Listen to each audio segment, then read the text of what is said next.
I'd like to call this meeting to order. This is our work session for the month of November. So yes, I guess Mr. Carlson, you know the order we go here, so I won't repeat myself.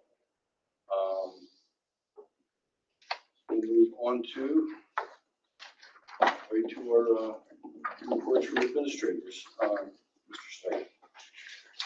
Our driver meeting this month, we have a discussion on tires. A lot of the drivers who always ask me, are my tires good? I feel I'm trying to educate us again on what good tires are.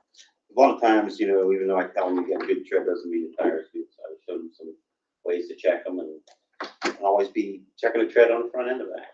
But it's my job too to make sure that they're good. I like them to have that first check. That's their job as a pre-trip. And but we got a lot of vehicles and a lot of tires. Also, we're getting the plow truck ready, salt spreader and plow and new batteries in it, so it's ready to go. Also, we've been viewing a lot of cameras lately. We have great camera systems, but I need to get them on a maintenance schedule too, just like the state inspection. We're in there and make sure they're working too, because always something going on with them. But they've been real good actually. But the last couple of days, we had a couple of work reading and finding out that the software we have is outdated. So they've updated that for us to even read them. So I'm supposed to be getting that emailed to me so we can get that installed. So, but we watch the cameras quite a bit anymore. Any questions for Mr. Sager? Mr. Jones. We started this month off.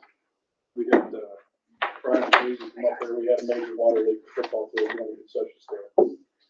And it's kind of like the way we figured it was going to be well off where the water was in the grass. So we ended up finding it, fixing it. Everything's good there with the concession stand. After last game, everything's winterized. All the restrooms, all the concession stands are put down for winter time. Ended up changing a couple of univent motors so far with the heat and the boiler turned on. Had one down the bottom side, one up here at the high school. And as of right now, all the filters are changed in the high school, ready to go. We're working now on the weekends. We'll be down the elementary changing everything.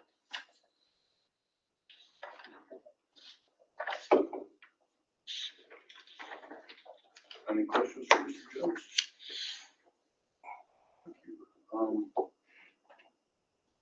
Chief Wetland. All right, so the funding from the PCCD grant that we got this year for the next 2 years, it opened for items we purchase with that, so we're starting to make some of those purchases. One of them is with the Navigate 360 behavioral threat assessment software. So we have to have a behavioral threat assessment team, which Mrs. Gleghorn and myself will be on as well as principals and counselors, et cetera. And it's a state mandate. So we're getting that formulated, coming up with our rules and procedures, and part of it will be using this software that can help us implement that and be able to share our work, you know, simultaneously. So when something happens, we can't push that out to everybody at the same time. They're able to look at the incident, see what's going on, see who's done what, see what you need to do. It's a real great collaborative tool. There's other school districts that use it as well. We're able to fund that using the grant.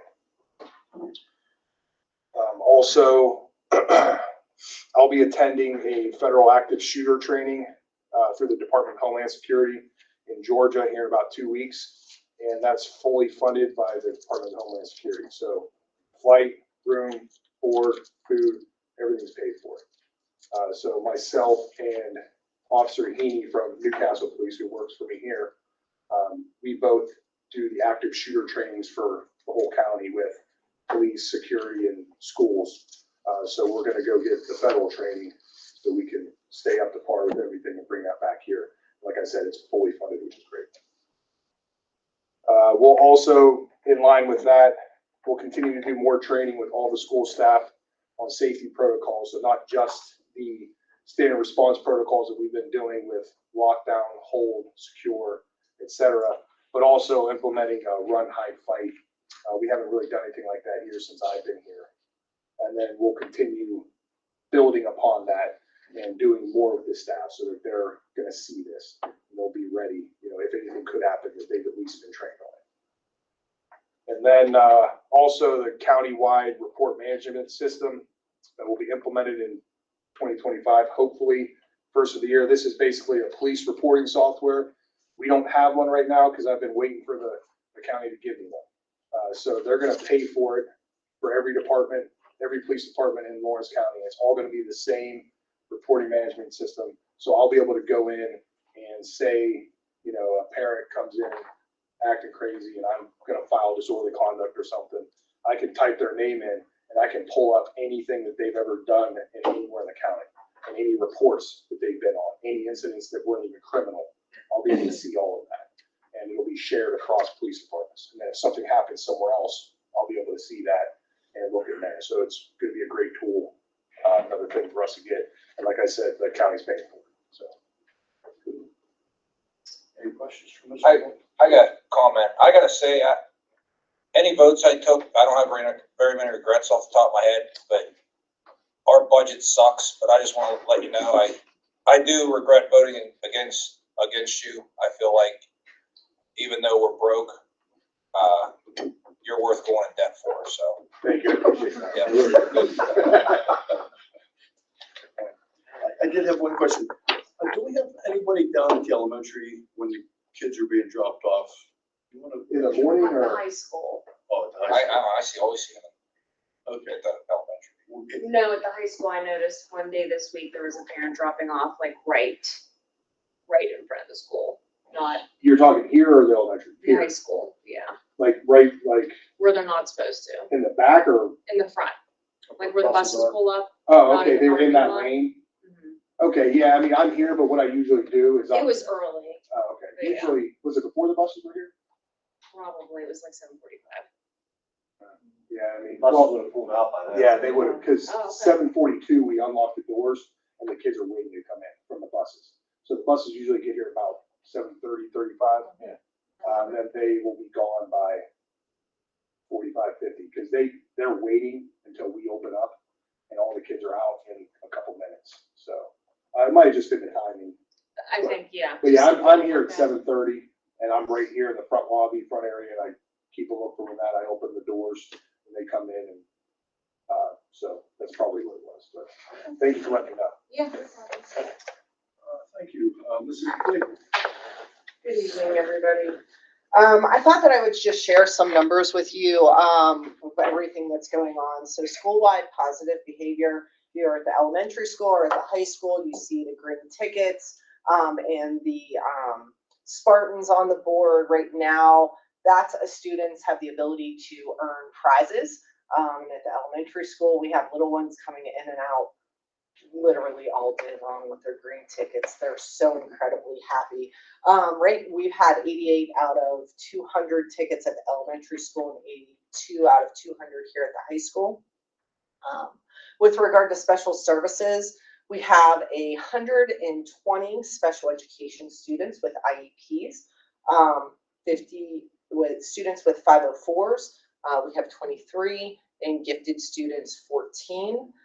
Jessica has 31 students on timeline to test, so she is staying busy. And Amber currently has 2 students on timeline to test. So she has a lot of students doing RTI right now, working on articulation. And so we're mitigating some of those evaluations that way. I was looking at enrollments and withdrawals for special education. I really like to see if we have a transient population, and this is my first time here. So far this year, we've had 10 enrollments into special education and 2 withdrawals. Some pretty high maintenance kids though coming in. So we've had 3 of those students who have had some pretty significant needs. So we're monitoring that. We have 1 student who is homeless, 1 student who is currently in foster care.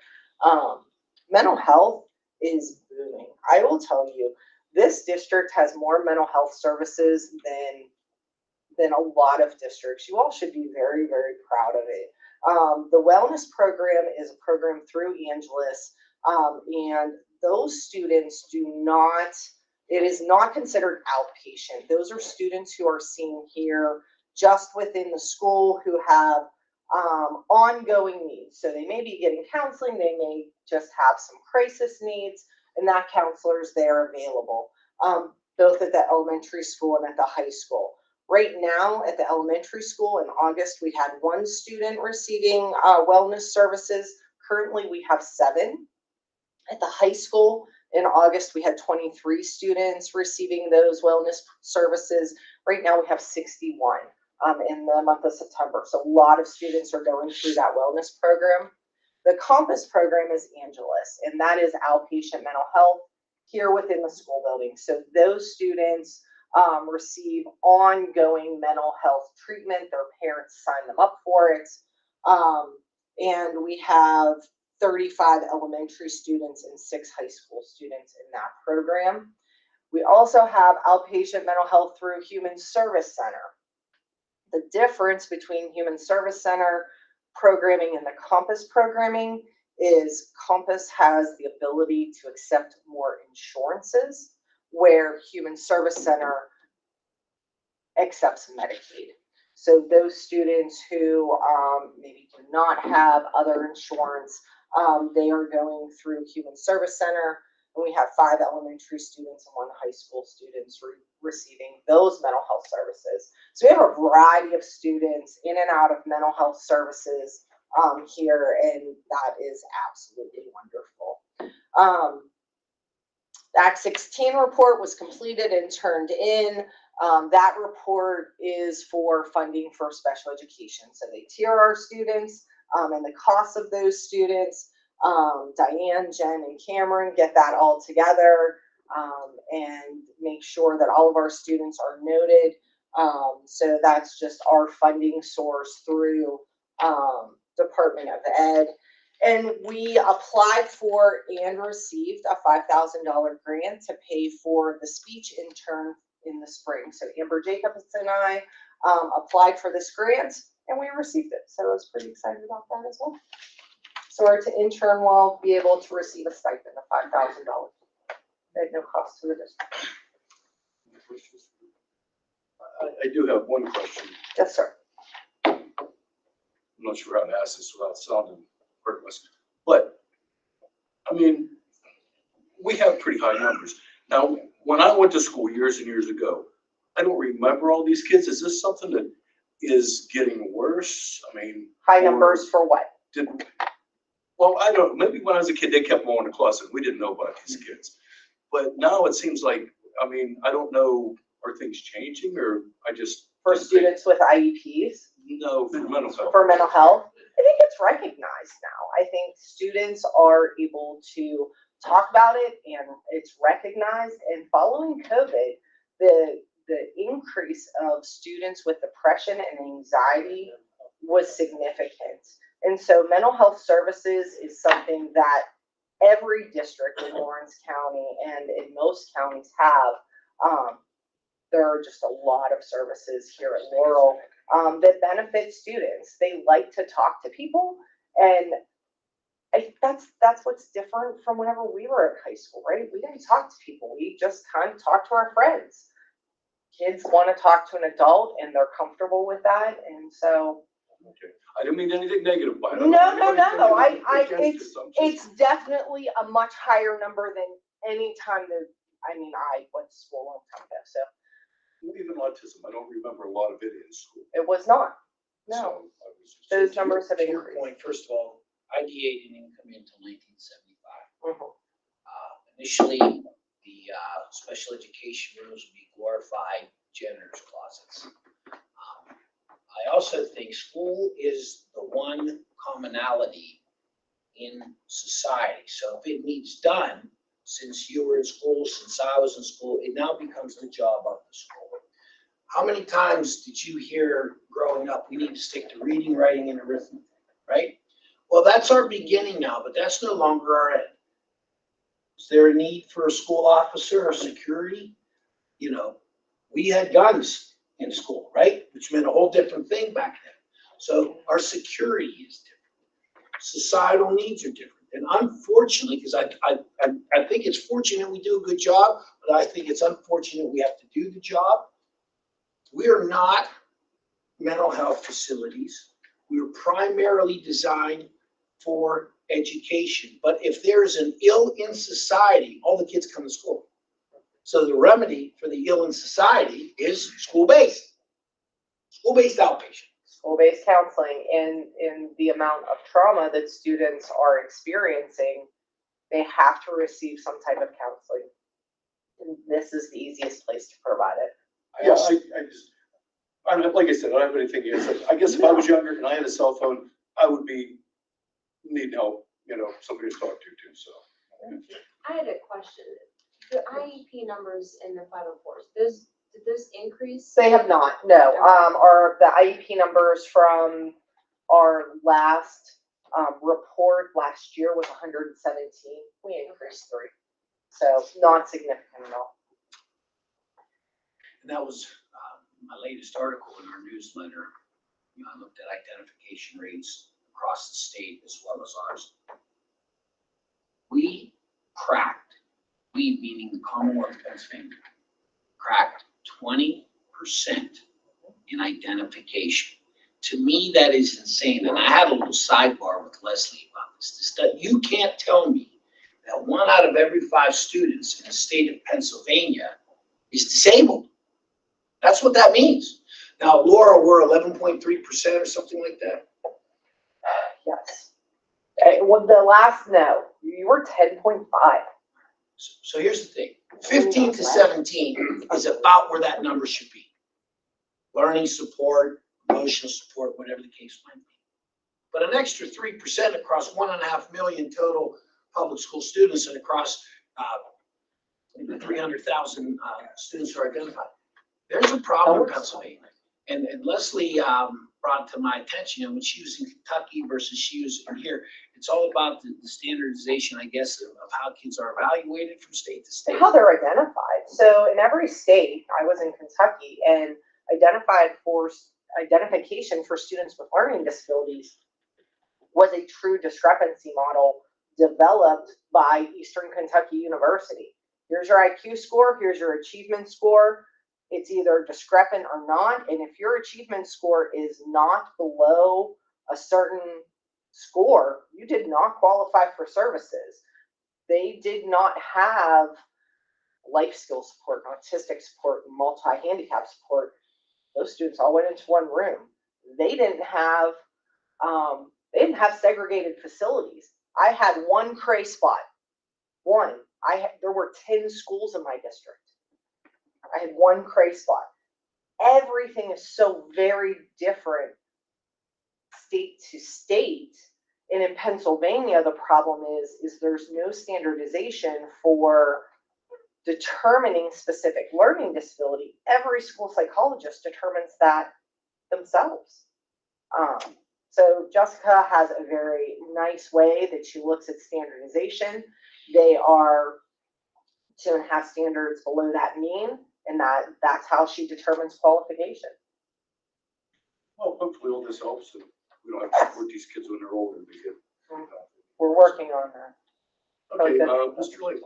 Evening, everybody. And the first 9 weeks was Friday, October 25th. So for all those parents sitting around the table, you go into Alma, check your son or daughter's first 9 weeks grades. They're there. We don't print report cards. They haven't done that here for a while. But if anybody needs a hard copy, all they do is call in.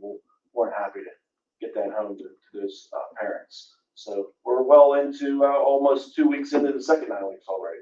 So time's flying by. Just want to congratulate the 12 newly inducted NHS members. NHS induction was last Wednesday. So congratulations to those students and their parents. Congratulations to Valley Hauser and Aiden Mack. They qualified for the PIA State Cross Country Finals. That was in Hershey Park last Saturday. They competed then. I want to thank the Social Studies Department for the annual Veterans Day flag display.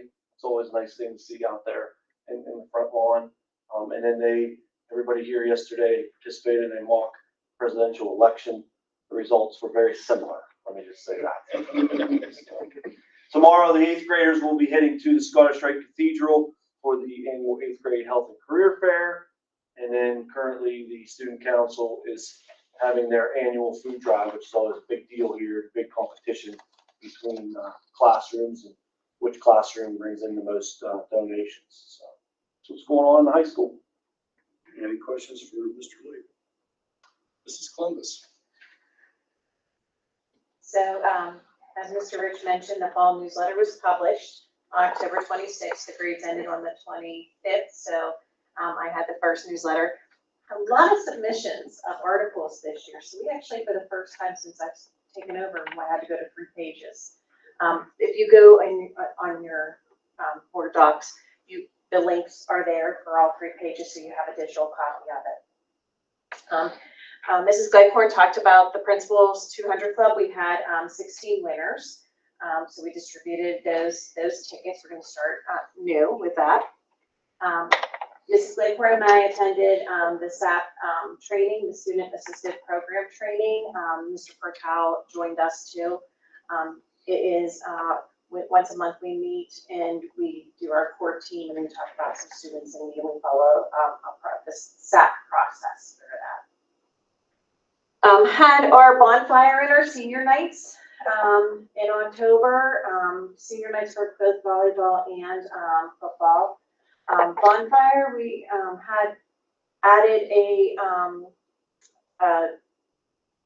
while they opened up the concession stand, one of the groups decided to raise money. They had some s'mores and stuff there, so that was pretty nice.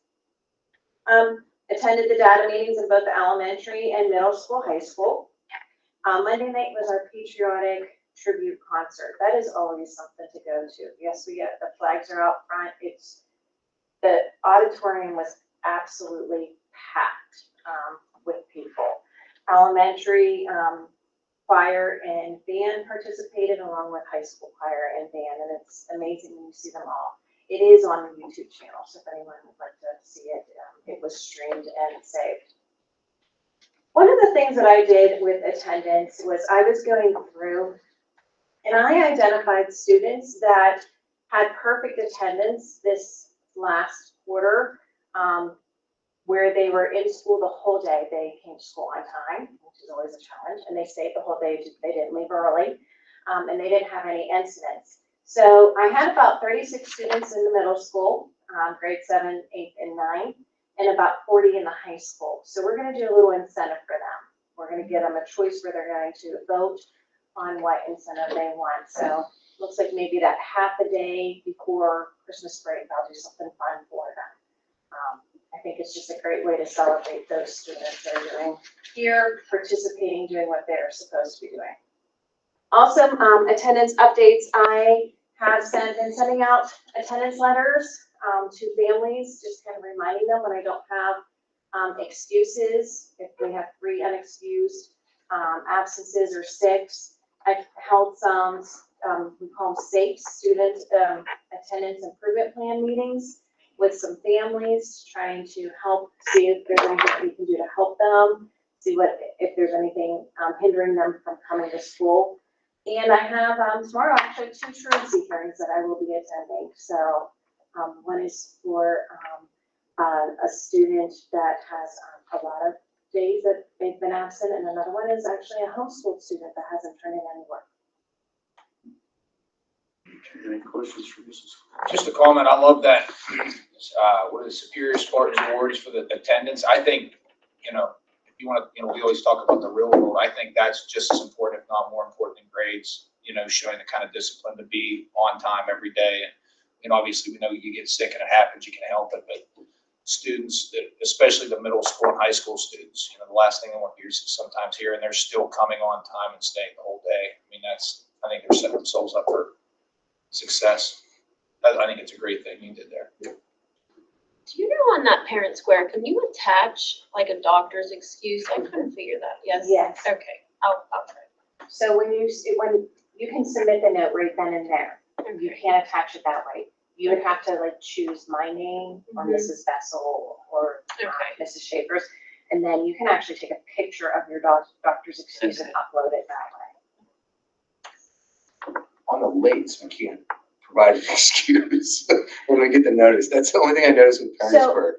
When I get a miss, boom, Okay. and I can do it. So if you ever lates. get that, just send me. Just send it to you. Okay. Yeah, just send it through Parents Square to me or to Mrs. Vessel, and we just print it and update it that way. that's something that we need to check with, Parents Square, because they only set it up for absences. Any other questions for Ms. Clements? Thank you. Mr. Swerbley? So we finished up our benchmark 1 assessments, and then of course had all of our data meetings, K-6, meetings and plans in place. Part of that for the K-2 is our Title I programming. That's up and running. As both Mr. Lape and Mrs. Columbus said, quarterly report cards went out, and again, we post those and email those out. We've also started our morning tutoring program at the elementary schools we've been doing the last 4 or 5 years, and also our morning mentoring program, where a group from the community comes in and we kids are able to sign up for that. We send notices home and just somebody to meet them in the morning, maybe have breakfast with them, help them with homework, just someone to connect with kids. So it's been a great program for us. We completed our emergency drill at the elementary. We've had fall pictures, and then just last Friday we had our fall party, and as always, PTO and parent helpers, everybody did a great job. So a busy month, but it was a good month. Any questions for Mr. Swerbley? Mrs. Clement? We're working on finishing up the ESSER grant reporting, nearly all wrapped up with that. That should be completed. We still have a little bit of money to spend for professional development, which will happen in either November, this month, or December, and then we'll be done with it. The AFI submitted the annual financial report of the AFR on Monday, which is every school in the state has to do one of those reports, and it's lengthy, but we got through it. The audit did get completed. They'll be here in December at the reorganization meeting to report to everybody. I'll have more documents as well to try to explain where we ended up, but we did still have deficits, probably not as bad as one as we had budgeted, mainly due to the environmental repair grant that was unexpected, and we got that. We had a lot of more interest in earnings this year than we were budgeting for, that was a good thing. And we also got more basic ed subsidy than we had budgeted for, because the budget didn't pass until December, and our budget had been in June. So anyway, it was, like I said, still a deficit, but not as great as we had anticipated with the budget. Interest rates are being toyed with again by the Fed, I believe even tomorrow, maybe this week anyway. So I may have a motion on next week's agenda to put some of our money into longer term investments like CDs or something that would be a little more stable for the long term, since they're still high right now, the interest rates are. And then last thing I wanted to note was that on Monday I sent out a copier price request. There's a copy of each of your seats. I think I mentioned before, our copier lease is up at the end of this month, and it will renew in 60-day increments until we decide what we want to do. But I did ask for this to come back by the end of November, so we might be able to address it at the December meeting. We've asked to just replace everything like we already have it. We've asked for some recommendations on where we could maybe cut back, and we've asked them for a different configuration with 2 less copier/printers. None of those are all set in stone. We're just going to see where we end up. We did already receive one price quote, and it was pretty good. So it's going to be difficult to do that. But anyway, so that's, if you have any questions on that, it's also on our website. I think I sent it out to 6 companies. So we did a price quote instead of a bid, just because that gives us more flexibility and it's not as stringent. And this is a service, so we're able to do that as a district. Questions for Jennifer? And the ESSER money that she was talking about, that is that government money we got during COVID. That won't be in our budget this year, so that's going to be a big goal that he's looking at. Nothing to add.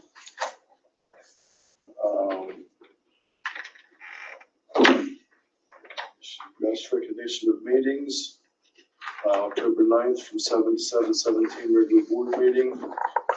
Item 2 will be presentations of Pride and Promises. That will be Mrs. Kelly Bentham and Mrs. Amber Jacobs for their for their efforts in collecting and delivering items needed for the hurricane victims of North Carolina.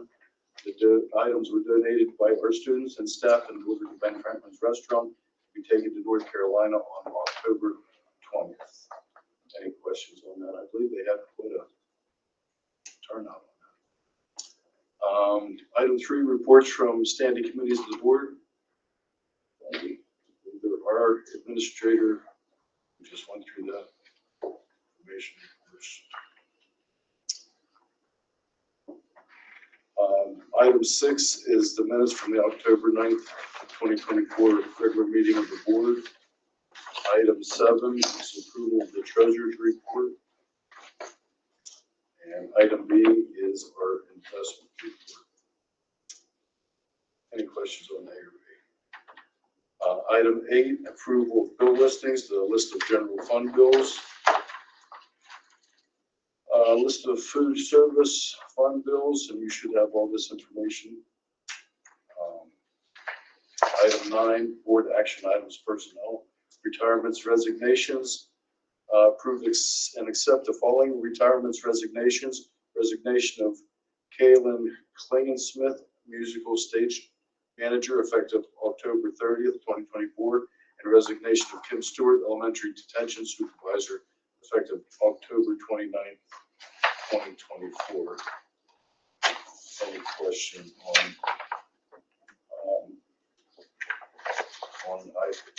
October 29th? Is that over then? I mean, do you have somebody replace? Yeah, I do. Okay. Item B, junior high, middle school volleyball coach, Mrs. Nimmo. Middle high school volleyball coach for the 24-25 school year on step 8, $3,275 as per the collective bargaining agreement. Any questions on item B? This is 24, 25. Is it this same? Yeah, Junior high, crosses over next year. crosses over to next year, it's not 25. They are. Yeah, correct. It's a winter sport. Junior high. Item C, assistant girls basketball coach. Approve Madison Harden as assistant girls basketball coach for the 24-25 school year on step 1, $3,175 as per collective bargaining agreement. Upon receipt of required clearances and documentation. Any items on item C? Item D, stage manager musical. Approve Julia Cypus, musical stage manager for the 24-25 school year at the rate of $1,500 as per collective bargaining agreement upon receipt of required clearances and documentation. Any questions on D? Item B, assistant choral director musical. Approve Kristen Klingerman as the assistant choral director for the musical for the 24-25 school year at the rate of $1,050 as per the collective bargaining agreement. Any questions on item F? Musical orchestra director. We will have a name for that. The pay is $1,200 per collective bargaining agreement. Any questions on F? Item G, musical piano accompanist. We will also have a name for that. And item H would be the musical choral director. Any questions on any of those? Yeah, it's just, we just gotta finalize. We just didn't have those names for tonight, but we have them. They're on deck. Okay. Do all them for next year. I figured you were. I'm just checking. So thank you. Item I, band manager. Approve. Is that Michelle? Yes. Miller as a band manager for the 24-25 school year at the rate of $800 as per collective bargaining agreement. Item J, elementary detention supervisor. We will have a name for that. Item K, school police officer. Approve Bobby Joe Walker as a part-time school police officer for the Lowell Police Department at the rate of $20 an hour, effective upon receipt of required clearances and documentation. Any questions on item K? Bobby, I assume that's a bill. Yeah, so she currently works for Hickory. Township Police. She was one of the SROs here prior to me coming in, when Hickory was here. She was doing it then also. So she's lived here her whole life, graduated from here. Full time with Butler Sheriff. Yeah, full-time Butler Sheriff. Her maiden name was Warren. Well, that was a. Mary, that was her, I'm sorry. That was her previous married name. She was Brunswick when she went. Brunswick, there we go. Thank you, sorry. Thank you, Dan. Item L, professional development workshops. Recognize the following professional development workshops. Mr. Harold McLean, the NASRO training required on October 11th through the 23rd, 2024 at Indiana University of PA. Cost of the district will be $395. Mr. Daniel Kroback, Scott Township Tax Collector, to the Pennsylvania Tax Collectors Convention on October 11th and 12th at cost of the district for registration, mileage, tolls, lodging, and dues of $921.74. Remind me again why we pay for these. Well, Nazaro is, I I think, guess school I resource can tell you officer. mine, so. Is that school resource? Yeah, so Officer McLean, every school police officer, school resource officer has to attend that training in order to be in a school, and I teach it. So that's the class that I taught. I jumped them in the middle of the class to get them finished, and we got to save like $40 off registration because I know the code. Actually, it was the second one for this. I don't understand why we pay for the township. We split it with the township, so that's just our portion of it, but, they're required to have continuing education credit as well. And it's just been to be honest with you, I got no better reason other than that's been the practice in the district, is to split with the We township. go through this every year, but I figured you'd know at least twice. Item M, additions to the volunteer and non-instructional substitute listing for the 24-25 school year, and you also have that in your material. Item 10, board action items, committee of the whole. Approve the second reading adoption of the following and attached policy, 800.1, electronic recording and signatures. Any questions on item A? Item B, IDEA agreements, approve the attached agreements with the Midwestern Intermediate Unit for implementation of IDEA for the 24-25 school year. Any questions on item B? Item C, approve the attached service purchase agreement with the Newcastle Area School District for educational services for a Laurel student for the 24-25 school year at the rate of $75.78 per day. Any questions on item C? Since this is a student confidentiality issue, if you have any particular questions, I'll answer them individually to you. Item D, financial assistance. Approve the financial assistance from the district of $50 per student for students attending the 8th grade trip to Gettysburg on May 2nd, 2025. 40 students are estimated to attend. The approximate cost of the district is $2,000.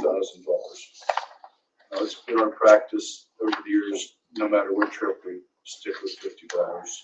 It's worked out pretty good so far. Item 11, any comments, questions from the floor relative to non-agenda? I do have one. First, I don't ask for very much anyway for the years, but now I'm being an elderly grandparent. I do a lot of functions. And what other elderly attendees. The gymnasium, the new gymnasium, hand railings going down. Is there any discussion about trying to get hand? Yes, so those met codes and obviously when they were put in, those are original to when it became the new gym. The original gym, as you know, a few years ago, I don't know, you might have been on the board when we updated that. ADA compliance then kicks in when you installed it, and that's over $100,000. So as far as, I don't know if there's a degree of retrofitting, but I can tell you that over the years through the state of Laurel, that has there been discussion? Yes. In my opinion, to do it right, like we did it in the original gym, is to spend $100,000 and replace the, I don't know how How old is the new gym? 25 years old? Yes. You know, 27. Okay, so those are original, are they not? 07. Right, those are the original bleachers, so, you know, they're coming up on end of life anyway, and I think that's something perhaps we can consider in our state of rural discussion. I think we looked at that one time, and said there was not a really good way to retrofit them with the, you know, with them going in and out, it was, but that is something It's gonna be a problem. Because if you watch the number of elderly people here going up and down there, it's not a magical, it's a matter of when it's gonna happen. Someone will. I don't disagree with you on one man. It's just been financial at this point, obviously bringing it to our attention. And with, we will start state of rural in February. So, everyone 65 and older who's struggling, if they could give us one more year, I think it's on our radar. So you're saying you can't. No. It had something to do with them, you know, moving them in and out, and I don't remember, I know Ed looked at it, but We did. Thank you. Like clearance, get something in there. It's hard to retro engineer something. like a Rich is pretty handy, maybe. I'll go down there with a couple 2x6s, 1x6s, you know, welding. If you leave them out permanently, we can make something happen. There we get, right, if we pull them out, let's just weld them in position, we go down, get some pipe, weld them up, use the elbows. We will look into it, Alan. Okay, any other new business? Did you mention that Mr. Walter's trip is on the last page? Are you good? Okay. Oh, no, it was under the field trip. Oh, okay. Yeah, it's, Mr. Greg Walter and 15 Robotics Solutions students to the David L. Lawrence Convention Center, November 11th. It's cost the district for transportation substitute for Mr. Walter. Any questions on that? I think Mr. Walter does a great deal of things that is robots, so Mr. Walter's sorry for that. He's a one of one, really. I mean, that's the blessing, but that's also the issue. Yeah. Okay, with that. More kids want in that program, is that what I'm sorry, what's the question? Is there more kids want in that robotic class, or is Yeah, the issue here at a small school, when you schedule that way, it's a singleton. It only fits in one period, so then you gotta work it around the kids that want A, B, and C, and sometimes that becomes an issue. But he's got double digits in there. I mean, it's what you want. Yeah. Do they still do some of that in the shop? I know one time they were making robots that fought each other, but I wasn't. Yeah, since I started, Mr. Wypack hasn't done that, but I know he has a room dedicated for that. I've seen it. Anything else to come up this evening? With that, I'll adjourn the meeting. Thanks, everybody. Thank you, everybody. Stick around 30 seconds unless we stay. Make sure.